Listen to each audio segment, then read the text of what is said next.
아멘. 오래전에 그 세 아들을 둔 아버지가 있었습니다. 근데 이 세 아들을 자기가 친한 친구가 경영하는 모피 회사에 취직을 시켰습니다.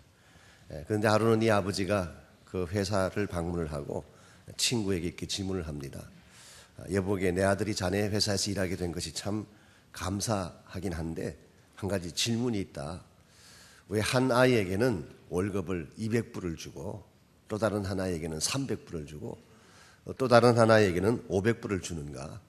즉 똑같은 아들인데 왜 차등 대우를 하는가? 그렇게 이유를 질문한 것입니다. 그때 친구 되는 사장이 이렇게 대답을 합니다. 전 그것이 궁금하다면 잠깐만 내 사무실에 앉아서 내가 그 아들들에게 전화하고 연락하는 것을 좀 지켜보기를 바란다. 그리고 전화를 걸었습니다. 200불 받는 아들에게 전화를 했습니다. 온타리오에서 오늘 모피를 실은 배가 한 척 들어왔다는 연락을 받았는데 어떤 물건인지 알아본 후에 나에게 알려주게, 그렇게 전화를 했습니다. 그랬더니 한 5분쯤 지난 후에 사장실로 전화가 걸려왔어요. 사장님, 그 배에 가볼 필요도 없습니다. 전화해 보았더니 그 배에는 모피 물개틀 모피가 1,500장이 와 있다고 합니다. 사장이 고맙다는 말을 하고 전화를 끊었습니다. 그리고는 300불을 받는 아들에게 똑같은 지시를 했습니다. 그랬더니 한 1시간쯤 후에 그 아들로부터 전화가 걸려왔습니다. 사장님, 제가 그 배에 직접 가보았더니 정말 물개틀 1,500장이 있었습니다. 첫째 아들은 전화만 걸었는데 둘째 아들은 직접 그래도 가서 확인을 한 것입니다. 이번에는 500불 받는 아들에게 전화를 해서 똑같은 지시를 했더니 약 3시간 정도 지난 후에 그 아들이 직접 사장실로 들어왔어요. 그러고는 다음과 같이 보고를 합니다. 제가 사장님의 지시를 받고 배에 직접 가보았더니 정말 물개틀이 1,500장이 있었습니다. 그런데 박스만 보아서는 잘 알지 못할 것 같아서 그 내용물을 뜯어보았더니 500장은 좋은 품질이고 1,000장은 좀 품질이 좋지가 않았습니다. 그래서 그 배에 싣고 온 사람에게 이 좋지 않는 품질에 대해서는 돈을 디스카운트하자. 그래서 한 장에 2불씩 깎았습니다. 결국 2,000불을 번 것입니다. 그러고 나서 그 배를 가만히 들여다보니까 여우털 500장이 실려있는 것을 제가 보았습니다. 언젠가 고객이 와서 여우털을 찾는 것을 제가 들은 기억이 있어서 그 돈을 가지고 500장 여우털을 사서 이것을 원하는 고객들에게 나누어 주었더니 4,000불의 이익이 나왔습니다. 이제 이 아들이 사장실을 나간 후에 그 사장이 그 아버지에게 말합니다. 이제 질문에 대한 답이 됐냐고. 여러분 이해가 가십니까? 왜 200불 받는 아들은 200불밖에 받지 못했는지, 300불을 받는 아들은 왜 그것밖에 받지를 못했는지, 왜 500불 받는 아들은 500불을 받았는지 이유가 있었던 것입니다.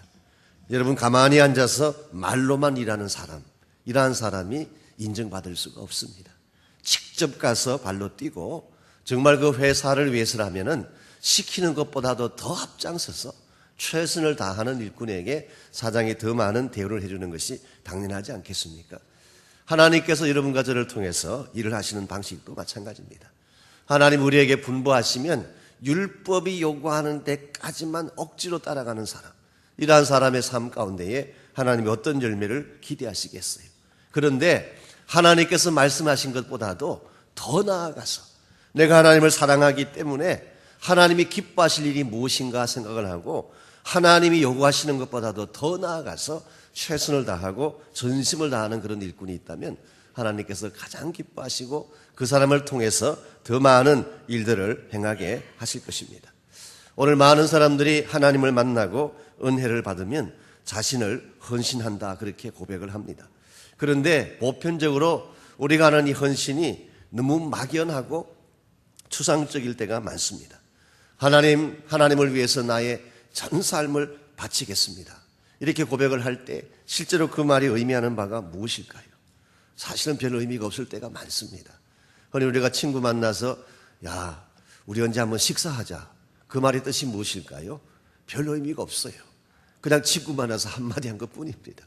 우리가 하나님과의 관계에서 막연하게 추상적으로 내가 하나님 사랑합니다, 하나님 위해서 내 삶을 드립니다라고 이야기하지만 이와 같은 추상적인 고백만으로 진정한 헌신이 일어나지 않습니다. 실제적인 삶의 실천이 필요해요. 여러분 삶의 구체적인 헌신들이 나타나야지 하나님이 여러분을 통해서 열매를 맺는 것이지, 말만 하는 헌신, 개념적인 추상적인 차원의 헌신은 수십 번을 해도 아무런 가치가 없다는 것입니다. 이런 의미에서 우리가 지금 조정에 대해서 같이 공부를 하고 있는데, 조정한다는 것은 내 삶을 하나님을 위해서 포기하고 내 삶을 드린다는 것을 의미합니다. 만일 그와 같은 것이 조정이라면 우리의 조정은 구체적이고 실제적인 것이라야 합니다. 그저 말로만 하는 조정이 아니라 실제 나의 삶 가운데서 변화가 일어나고 하나님 때문에 포기하는 것들이 나타나고 하나님 때문에 지금까지 행하지 않던 일들도 행하는 일들이 나타나야지 하나님 앞에 온전한 마음으로 헌신하고 조정해 드리는 것이 되는 것입니다. 그러므로 우리가 하나님께 더 가까이 나아가서 그 말씀을 깊이 순종하는 삶을 살기 위해서는 우리에게 조정이 필요한데, 어제 아침에는 우리 생각의 조정, 영성의 조정, 목적의 조정에 대해서 말씀을 드렸습니다. 조금 더 큰 차원의 조정을 말씀드렸다면 오늘 아침에는 좀 프랙티컬한 차원의, 실제적인 차원의 조정에 대해서 말씀을 드리려고 합니다. 오늘 같이 봉독한 이 본문 말씀 보시면 여러분이 너무나 잘 아시는 유명한 본문입니다. 예수님께서 제자 베드로를 부르시는 그 장면을 오늘 성경 본문이 담고 있습니다. 여러분 아시는데도 베드로가 예수님을 만난 것은 오늘 이 본문에서 처음 만난 것은 아니에요. 요한복음 1장에 보면 일찍이 자기 동생 안드레를 통해서 베드로가 예수님 만난 적이 있습니다. 그때 예수님께서 베드로를 보시고 장차 너의 이름을 게바라 하리라, 그렇게 이름까지 지어주셨어요. 게바라고 하는 이름의 뜻은 반석이라고 하는 뜻입니다. 히브리 말로 반석이 게바고 헬라 말로 번역을 하면 피러, 베드로가 되는 것입니다. 그러므로 베드로라는 단어와 게바라고 하는 단어는 똑같은 의미를 가진 히브리식 표현이고 하나는 헬라식 표현일 뿐입니다. 이와 같이 예수님이 베드로를 만난 적이 있긴 하지만 그 첫 번째 만남은 그저 얼굴과 얼굴을 대면해서 만나는 만남이었습니다.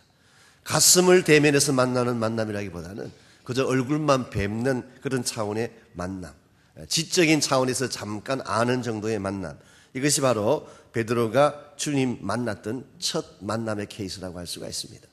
오늘날도 성도님들 가운데는 이러한 차원의 만남에 만족해하는 분도 계세요. 그저 일주일에 한 번 교회 와서 주님 한번 얼굴 뵙고 가면 이게 신앙생활이다. 그것도 저 멀찍이 앉아가지고 한번 이렇게 잠깐 뵙고, 너무 자주 뵈면 또 혹시 말려 들어갈지 모르니까 가끔씩 빠져가면서 적당하게 뵙고 사시면서 이게 신앙생활이다 생각하는 분들이 계시는데, 여러분 그런 차원만으로는 하나님을 경험할 수가 없습니다. 자, 베드로가 처음 예수님 만났지만 사실은 멀찍이서 보았던 예수님, 가슴을 열고 만나지 못했던 그 예수님인데 오늘 이 새벽에는 달랐습니다. 왜냐하면 베드로의 인생 가운데에 한 심각한 문제가 생겼기 때문이죠. 어부의 생업은 고기를 잡아서 이걸 가지고 사는 것인데 그날따라 밤새 그물을 던졌는데 한 마리 고기도 잡지 못했어요. 예를 들어서 강태공이 재미삼아서 낚시하는 것하고는 다릅니다.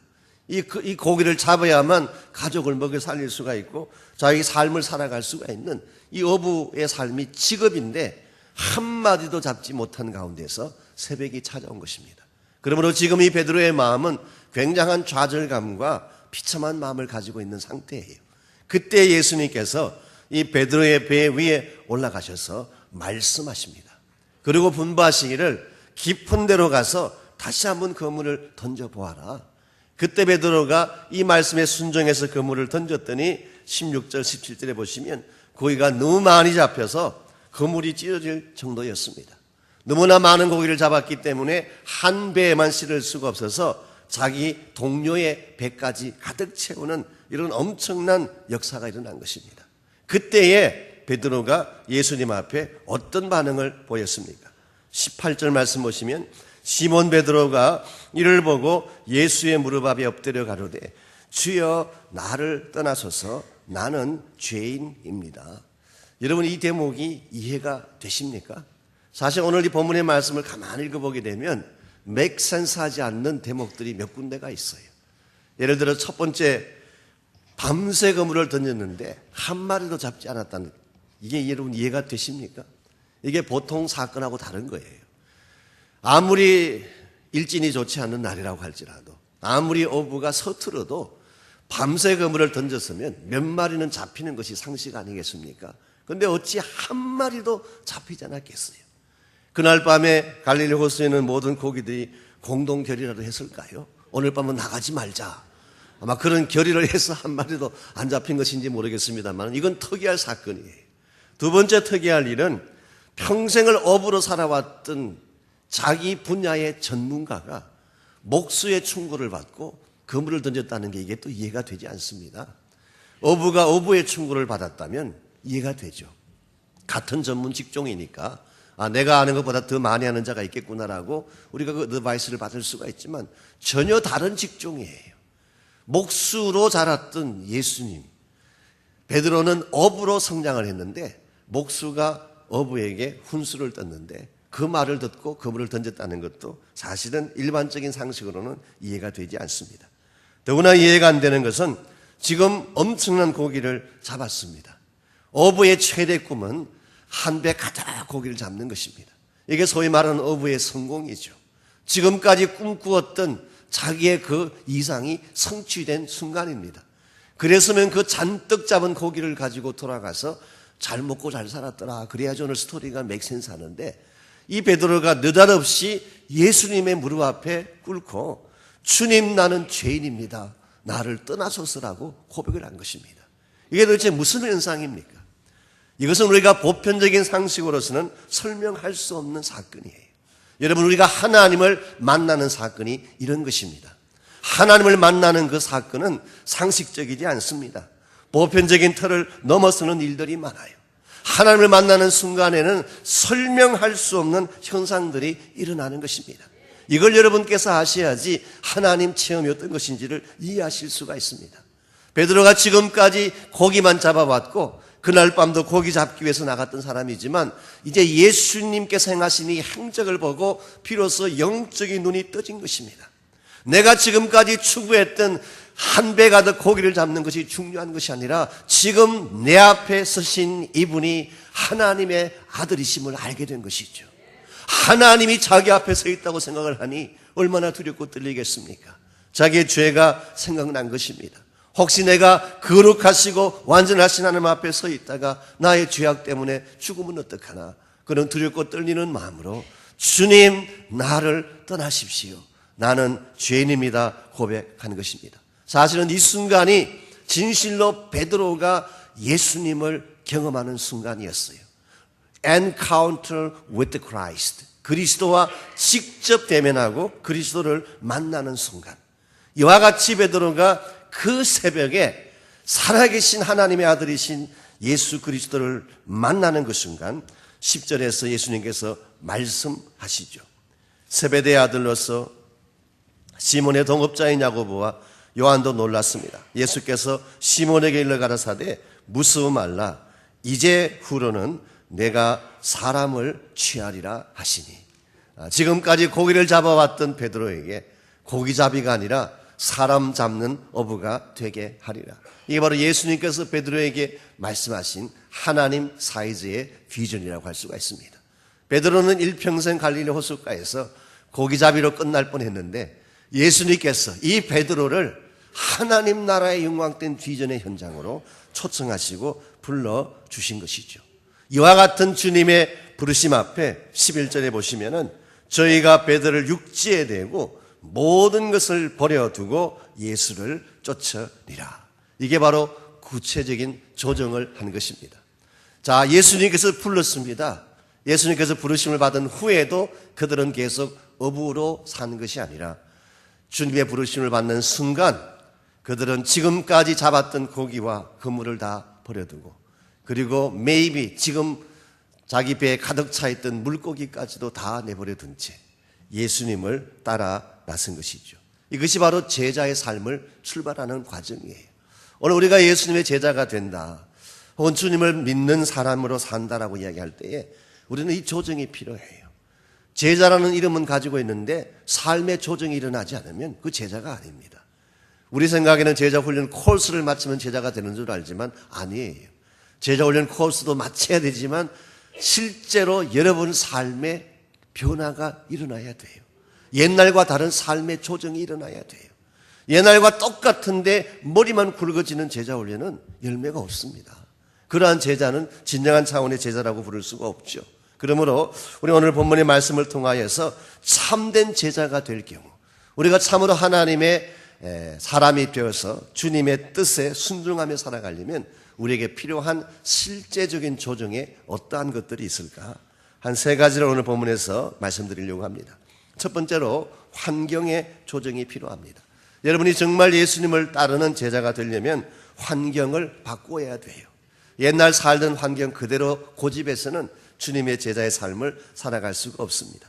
자, 오늘 말씀 속에 나오는 이 베드로를 비롯한 제자들, 이들이 살았던 삶의 터전은 바닷가였습니다. 그렇죠? 어부였으니까 바닷가에 살 수밖에 없죠. 그리고 고기를 잡는 것이 그들의 업이라고 할 수가 있습니다. 그런데 이제 예수님께서 부르셨습니다. 예수님께서 부르셔서 주님과 함께 동행하려면 지금까지 자기들이 살았던 삶의 영역을 떠나야 되는 것입니다. 환경적인 것을 벗어나야 돼요. 지금까지는 바닷가에서 살았지만 주님과 함께 동행하려면 광야도 들어가야 돼요. 광야 한가운데도 같이 가야 되는 것입니다. 주님과 함께 가려면은 내가 지금까지는 잘 올라가지 않았지만 예루살렘이나 가이사라 같은 대도시에도 올라가야 되는 것입니다. 주님과 함께 동행하려면 심지어는 데가볼리 같은 이방 땅까지도 가야 되는 것입니다. 이것이 바로 환경의 조정이라는 것이죠. 내 마음대로 살았던 인생이 주님이 가시는 곳이라면 함께 가는 것. 주님께서 만일 험악한 광야로 가면 나도 같이 광야로 나가는 것입니다. 주님께서 뜻이 계셔서 예루살렘에 올라가시면 우리도 따라 올라가는 것입니다. 이게 바로 환경의 조정이에요. 오늘 우리가 예수님을 믿는다고 말은 하면서 주님께서 가시는 환경을 우리가 같이 따라가지 않는다면 이건 진실된 의미에서의 변화가 일어났다고 말할 수가 없어요. 우리는 항상 편안한 환경, 좋은 환경을 선호합니다. 사람이니까 당연하죠. 가능하면 더 편안한 집에서 좋은 음식 먹으면서 안락하게 사는 것이 우리 모두가 생각하는 이상적인 삶의 모습 아니겠습니까? 그러다 보니까 내가 편안하게 살던 그 환경을 떠난다는 것이 싫어요. 그게 힘든 것입니다. 그러나 여러분이 예수님의 제자가 되고 나면 내가 지금까지 편하게 살았던 삶의 환경마저도 포기할 줄 알아야지 진정한 예수의 제자가 될 수 있다는 것이죠. 여러분 빌립보서 4장 11절에서 13절까지를 보면 사도 바울은 이렇게 고백을 합니다. 어떠한 형편이든지 내가 자족하기를 배웠노니 내가 비천에 처할 줄도 알고 풍부에 처할 줄도 알아 모든 일에 배부르며 배고픔과 풍부와 궁핍에도 일체의 비결을 배웠노라. 그리고 나서 13절에서 이야기합니다. 내게 능력 주시는 자 안에서 내가 모든 것을 할 수 있느니라. 우리는 13절만 딱 따로 떼어서 암송을 하기 때문에 이 컨텍스트를 잊어버릴 때가 가끔 있어요. 내게 능력 주시는 자 안에서 모든 것을 할 수 있다. 우리는 그 부분만 딱 떼어서 이야기하지만 사실 앞뒤 문맥을 보면 꼭 우리가 생각했던 그런 의미와 다를 수 있어요. 바울은 비천한 곳에 가서도 그리스도 안에 있기 때문에 잘 적응할 수가 있었어요. 배가 부른 곳에 살았을 때도 그리스도 안에 있기 때문에 교만하지 않고 자만하지 않고 잘 적응할 수가 있었어요. 어떠한 환경, 어떠한 시츄에이션에 있든지 항상 그리스도 안에 살기 때문에 무슨 일이든 감당할 수 있었던 사도 바울의 삶의 현장을 소개한 것입니다. 실제로 우리가 알고 있는 바처럼 사도 바울은 겪어보지 않은 상황이 없습니다. 예수님의 제자로서 복음을 전가하기 위한 이 사건을 위해서는 감옥에도 가보았어요. 두들겨 맞아보기도 합니다. 굶주려 보기도 했어요. 사람들에게 버림받기도 하고 풍랑 속에 처하기도 하고 정말 각양각색의 환경 속에 다 던져졌지만 사도 바울은 한 번도 그것을 원망하지 않고 기쁨으로 감당했던 이유는 내게 능력 주시는 그리스도 안에 있었기 때문이라는 것입니다. 오늘 여러분과 저에게도 이와 같은 삶의 자세가 있어야지 하나님 부르심 앞에 온전하게 순종할 수가 있습니다. 오늘날 우리 그리스도인들이 너무 온실에서 자란 화초처럼 곱게만 살려고 하는 경향이 있어요. 요즘은 한국의 그리스도인들이 만나면은 만남의 장소도 호텔, 커피숍 보통 그래요. 우리 목사님들도 좀 우리 저도 마찬가지로 해당이 되기 때문에 저를 두고 가는 말이지만 왜 꼭 세미나를 하면 호텔, 커피숍에서 해야 되는지 모르겠어요. 꼭 그렇게 할 필요가 있을까요? 언제부턴가 우리가 너무 편안한 곳에 우리가 익숙해져 버렸어요. 너무 화려한 삶에 익숙해져 버렸어요. 그러다 보니까 예수님 때문에 환경이 힘들어지고 고생한다는 것을 생각하지 못하는 시대가 된 것입니다. 저는 이것이 결코 좋은 징조라고 생각하지 않습니다. 우리의 본질이 점점 식어져 가고 있는 증거일 가능성이 많아요.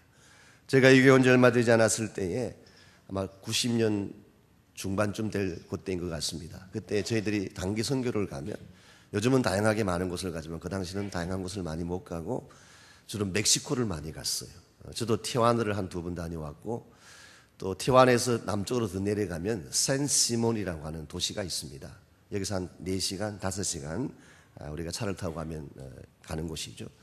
그 당시 그 샌시몬이라는 곳에 남창식 선교사님 부부가 거기서 사역을 하고 계셨어요. 지금은 뉴멕시코로 가셨지만 그때 그분이 그 사역을 하시면서 여름철이 되면 미전역에 있는 청소년들을 초청을 해서 거기 선교를 시키고 집회를 하는 그런 일을 했습니다. 그래서 저희 교회에서도 우리 중고등부 학생들이 여러 차례 그곳을 내려갔고 저도 2번 이상을 그곳에 다녀온 경험이 있습니다. 가보신 분들은 아시겠지만 거기 가면 이제 거기에 사는 그 현지인하고 같이 잠을 자야 됩니다. 우리가 호텔에 잠을 자는 것도 아니고 좋은 방에 잠을 자는 것이 아니라 그 사람들이 사는 그곳에 같이 잠을 자야 되는데 저도 가보았더니요 삶의 환경이 형편없어요. 그냥 지붕 있고 벽만 있는 것이지 바닥은 그냥 맨바닥이에요. 흙바닥 그대로예요. 거기다가 뭐 그저 몇 가지 그릇 같은 걸 깔고 이렇게 잠을 자는데 그게 잠을 자면 한밤중이 되면 뭐 벼룩이 나오고 벌레가 나오고 난리예요. 자, 우리 집에서 잘 자라던 그 학생들이 중고등학생들이 집에서 뭐 밥이 식었니 뜨거우니 불평하던 그 아이들이 거기 가서 거기 잠을 재우니 어떻게 되겠어요? 화장실도 정상적인 화장실이 없습니다. 제가 물었어요 남창수 선생님한테 왜 화장실을 안 만들면 안 된대.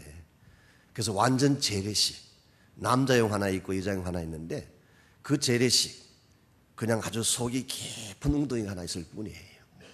거기서 변을 보면 한 2, 3초 후에 소리가 땡그랑 나는.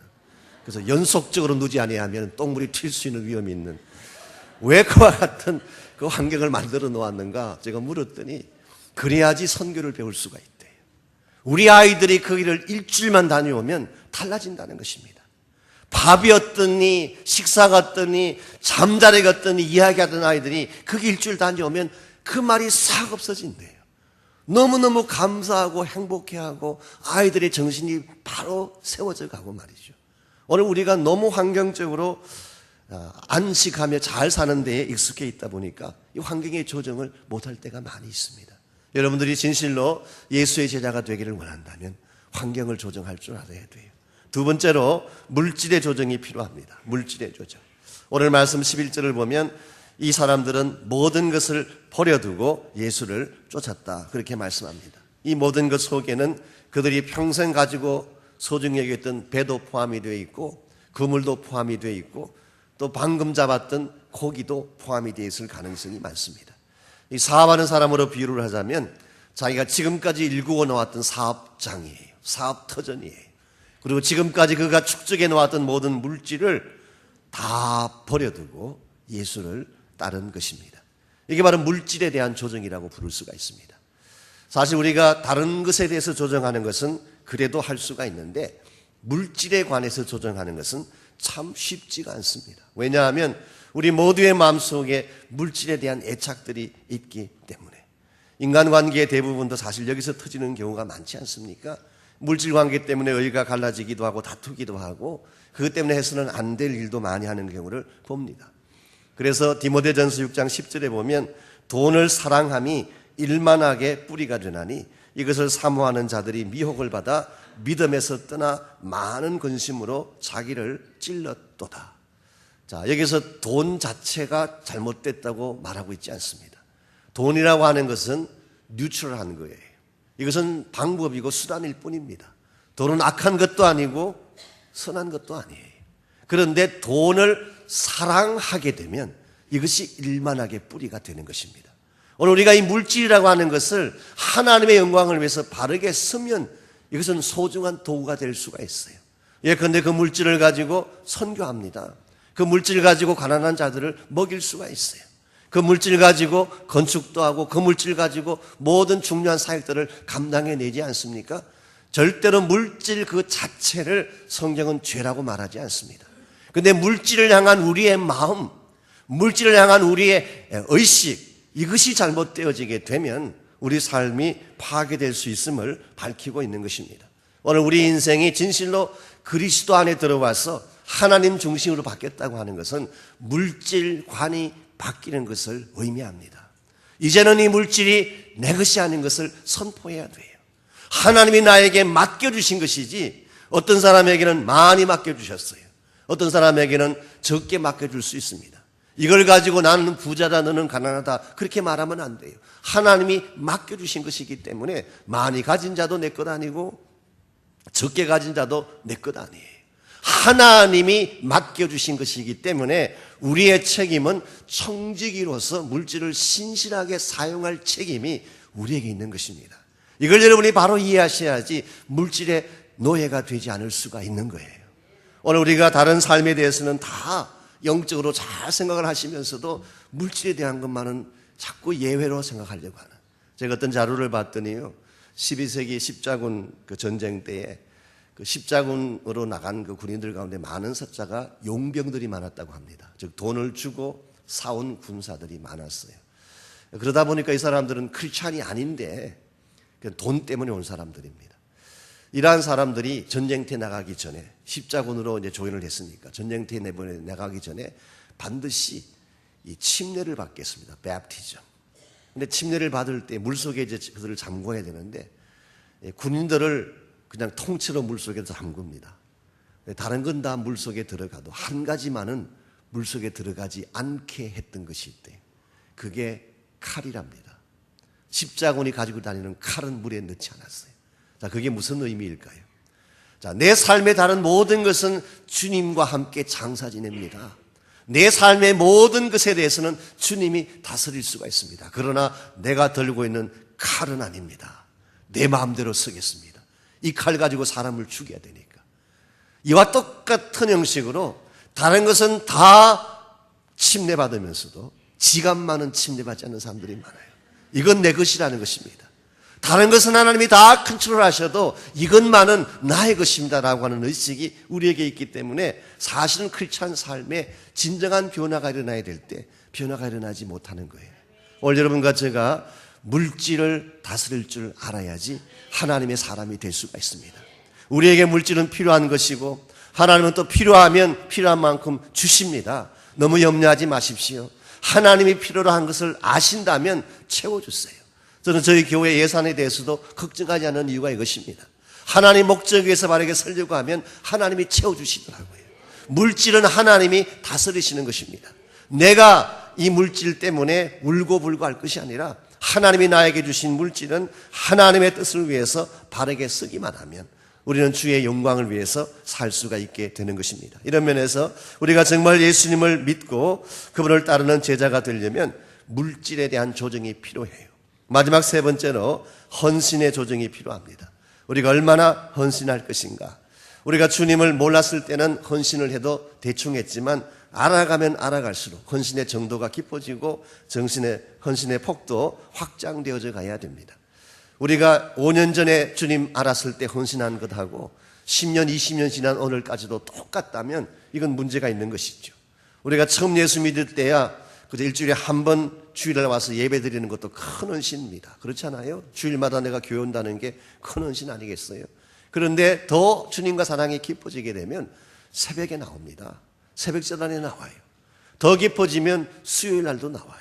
이와 같이 주님을 향한 우리의 헌신의 정도가 점점 깊어져 가야지 우리가 주 앞에 바르게 쓰임받을 수가 있고 하나님 부르실 때에 온전하게 순종할 수가 있는 것입니다.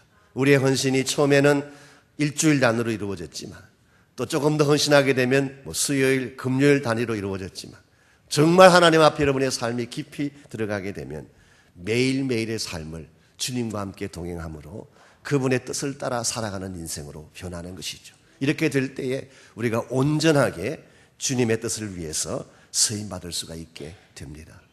하나님은 오늘 여러분과 저를 사랑하시기 때문에 하나님의 위대한 사역에 우리를 부르고 계십니다. 우리를 사랑하지 않는다면 하나님의 그 위대한 사역에 우리를 초청할 이유가 없고 그냥 우리 사는 모습 그대로 내버려 두실 것입니다. 오늘 하나님이 우리를 부르신다는 것은 여러분과 저를 사랑하신다는 증거예요. 그냥 살면 낭비할 수밖에 없는 인생, 그냥 살면 잘못된 곳에 가서 평생을 보낼 수밖에 없는 우리 인생인데 하나님 우리를 부르셔서 너 거기에 살면 안 돼. 아까운 인생인데 그렇게 낭비할 시간이 어디 있어. 내가 너를 위해 준비해 놓은 최선의 현장이 있다. 내가 초청하는 이곳에 와서 나의 뜻을 위해 살아라. 이것이 하나님이 여러분과 저를 부르시는 부르심의 의미입니다. 이제 우리가 주의 부르심을 받고 하나님의 뜻을 위해 살아가기를 원한다면 우리가 포기해야 될 것들이 있습니다. 그동안에는 안락한 삶, 편안한 삶이 우리의 추구하는 내용이었지만 이제는 주님을 위해서라면 나의 안락도 포기할 줄 알아야 돼요. 불편하게 사는 것을 배워야 됩니다. 물질에 대한 권리, 과거에는 그것이 내 것인 줄 알았지만 내가 주님을 알아가면 알아갈수록 물질은 나의 것이 아니라 하나님의 것임을 선포하고 주의 뜻을 위해 쓸 수 있어야 됩니다. 과거에는 시간은 다 내 것인 줄 알았는데 주님을 알고 보니까 시간도 내 것이 아닌 것을 이제 압니다. 오늘 밤이라도 주께서 우리를 부르시면 우린 가야 돼요. 시간 나이가 아닙니다.